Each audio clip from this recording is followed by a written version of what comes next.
ನಮಸ್ಕಾರ ವೀಕ್ಷಕರೇ, ನೀವು ನೋಡ್ತಾ ಇದ್ದೀರಾ ಸಪ್ತಶ್ವ ಚಾನಲ್. ನಾನು ಚಂದ್ರಿಕಾ.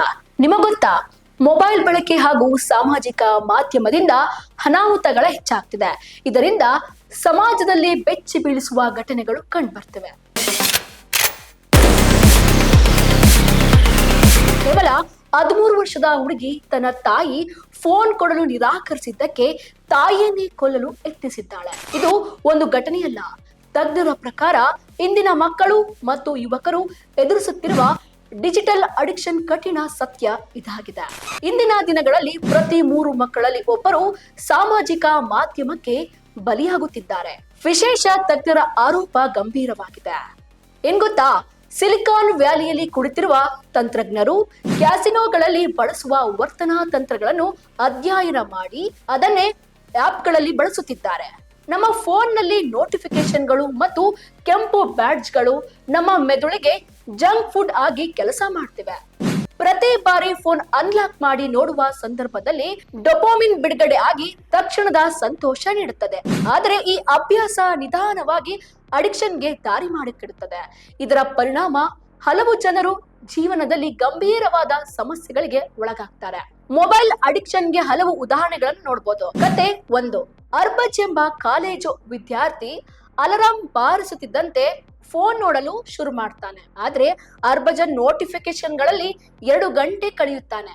ಇದರಿಂದ ಪ್ರತಿದಿನ ಕಾಲೇಜಿಗೆ ತಡವಾಗಿ ಹೋಗ್ತಾನೆ. ಇನ್ನು ಕತೆ 2ರಲ್ಲಿ ನೋಡೋದಾದ್ರೆ, ನೇಹಾ ಹೊಸ ಕೆಲಸಕ್ಕೆ ಸೇರಿದ ಉದ್ಯೋಗಿ ಇವಳು. ರಾತ್ರಿ ಮಲಗುವ ಮೊದಲು ಫೋನ್ ಬಳಸುವ ಅಭ್ಯಾಸ ಹೆಚ್ಚಿರುತ್ತದೆ. ಇದರಿಂದ ಡಿಜಿಟಲ್ ಸ್ಲಾಟ್ ಮೆಷಿನ್ ನಂತೆ ನಿದ್ರೆಯ ಮೇಲೆ ಗಂಭೀರವಾದ ಪರಿಣಾಮ ಬೀರುತ್ತದೆ. ರಾತ್ರಿ ಹೆಚ್ಚು ಫೋನ್ ಬಳಕೆಯಿಂದ ಅನಾರೋಗ್ಯದ ಸಮಸ್ಯೆಗಳನ್ನು ಇವಳು ಎದುರಿಸ್ತಾಳೆ. ಕತೆ 3. ರಾಘವ UPSC ಅಭ್ಯರ್ಥಿ. ಸ್ನೇಹಿತರ ಸಾಮಾಜಿಕ ಮಾಧ್ಯಮ ಚಟುವಟಿಕೆಗಳನ್ನು ನೋಡುತ್ತಾ ಆತ್ಮವಿಶ್ವಾಸ ಕಳೆದುಕೊಳ್ಳುತ್ತಾನೆ. ಓದಿನ ಮೇಲೆ ಒಲವು ಕುಸಿಯುತ್ತದೆ. ಇದರಿಂದ ಅವನ ಪರೀಕ್ಷೆ ತಯಾರಿ ಕುಸಿಯುತ್ತದೆ. ಪರೀಕ್ಷೆಯಲ್ಲಿ ಸೋಲನ್ನು ಅನುಭವಿಸ್ತಾನೆ. ಕತೆ 4. ವಿನಯ್ ಕೇವಲ 6 ವರ್ಷದ ಬಾಲಕ. ವಿಡಿಯೋ ಇಲ್ಲದೆ ಊಟವೇ ಮಾಡುವುದಿಲ್ಲ. ಸಮೀಕ್ಷೆಯ ಪ್ರಕಾರ 40% ಪೋಷಕರು ತಮ್ಮ ಮಕ್ಕಳು ಫೋನ್ ಅಡಿಕ್ಷನ್ಗೆ ಬಲಿಯಾಗಿದ್ದಾರೆ ಎಂದು ತಾವೇ ಒಪ್ಪಿಕೊಂಡಿದ್ದಾರೆ. ಇನ್ನು ಕತೆ 5. ವನುಜಾ ಗೃಹಿಣಿ. ದಿನದ ಹೆಚ್ಚಿನ ಸಮಯವನ್ನು ಸ್ಮಾರ್ಟ್ ಫೋನ್ ನಲ್ಲೇ ಕಳೆಯುತ್ತಾಳೆ. ನೆಗೆಟಿವ್ ನ್ಯೂಸ್ ಗಳನ್ನು ನೋಡುತ್ತಾ ಫೋನ್ ಸ್ಕ್ರೋಲಿಂಗ್ಗೆ ಬಲಿಯಾಗಿದ್ದಾಳೆ. ಕತೆ 6. ಮಾಯಾ. ಸಾಮಾಜಿಕ ಮಾಧ್ಯಮದ ಮಾನ್ಯತೆಯ ಮೇಲೆ ಬದುಕುತ್ತಿರುವ ಯುವತಿ.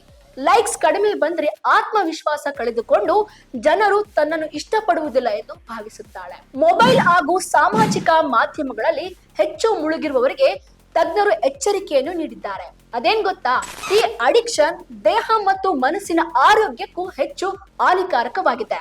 ಆದ್ರೆ ಹರ್ಭಜನ್ ಕಣ್ಣುಗಳ ಪವರ್ ಹೆಚ್ಚಳ, ನೇಹಾಗೆ ನಿದ್ರಾ ಕೊರತೆ, ರಾಘವನಲ್ಲಿ ತೂಕ ಹೆಚ್ಚಳ, ವಿನಯ್ಗೆ ಆತಂಕ, ಇವೆಲ್ಲ ಫೋನ್ ಬಳಕೆಯ ಅತಿಯಾದ ಪರಿಣಾಮಗಳಿಂದ ಉಂಟಾಗ್ತವೆ. ಆದ್ರೆ ಆಶಾ ಕಿರಣ ಒಂದಿದೆ. ಏನ್ ಗೊತ್ತಾ, ನ್ಯೂರೋಪ್ಲಾಸ್ಟಿಸಿಟಿ. ಇದೇ ನಮ್ಮನ್ನು ಅಡಿಕ್ಷನ್ಗೆ ತಳ್ಳಿದರೂ ಅದೇ ಸಾಮರ್ಥ್ಯ ನಮ್ಮನ್ನು ಅಡಿಕ್ಷನ್ ನಿಂದ ಹೊರ ತೆಗೆಯಬಹುದು. ಅದು ಹೇಗ್ ಗೊತ್ತಾ, ಹರ್ಭಜನ್ ನೋಟಿಫಿಕೇಶನ್ಗಳು ಆಫ್ ಮಾಡೋದ್ರ ಮೂಲಕ, ನೇಹಾ ಫೋನ್ ಅನ್ನು ಬೇರೆ ಕೋಣೆಯಲ್ಲಿ ಇಡುವುದರ ಮೂಲಕ, ರಾಘವ ಮತ್ತೆ ಓದಿನ ಕಡೆ ಹೆಚ್ಚು ಗಮನ ಹರಿಸುವುದರ ಮೂಲಕ, ವಿನಯ್ಗೆ ತಜ್ಞರ ನೆರವನ್ನು ಪಡೆಯುವುದರ ಮೂಲಕ, ವನುಜಾ ಸ್ಕ್ರೀನ್ ಟೈಮ್ ಅನ್ನು ಕಡಿಮೆ ಮಾಡುವುದರ ಮೂಲಕ. ಸೊ ಕೊನೆಯಲ್ಲಿ ಎಲ್ಲರಿಗೂ ಒಂದೇ ಅರಿವು. ಟೆಕ್ ಕಂಪನಿಗಳ ತಂತ್ರಗಳಲ್ಲಿ ಮಕ್ಕಳು, ಯುವತಿಯರು ಹೆಚ್ಚು ಬಲಿಯಾಗಿದ್ದೇವೆ. ಆದ್ರೆ ನಮ್ಮ ಜೀವನದ ನಿಯಂತ್ರಣ ಮತ್ತೆ ನಮ್ಮ ಕೈಯಲ್ಲಿಯೇ ಇದೆ ಎಂಬುದು ಅರಿವಿದ್ದರೆ ಯಾವುದೇ ಅಪಾಯಗಳು ನಮಗೆ ಎದುರಾಗುವುದಿಲ್ಲ ಎಂಬುದು ಮನಗಾಣಬಹುದು. ನೋಡಿದ್ರಲ್ಲ ವೀಕ್ಷಕರೇ, ಇದೇ ರೀತಿಯ ಇನ್ನಷ್ಟು ಹೊಸ ವಿಡಿಯೋಗಳಿಗಾಗಿ ನಮ್ಮ ಸಪ್ತಶ್ವ ಟಿವಿ ಕನ್ನಡ ಚಾನೆಲ್ನ ಸಬ್ಸ್ಕ್ರೈಬ್ ಮಾಡಿ, ಲೈಕ್ ಮಾಡಿ, ಶೇರ್ ಮಾಡಿ. ಧನ್ಯವಾದಗಳು.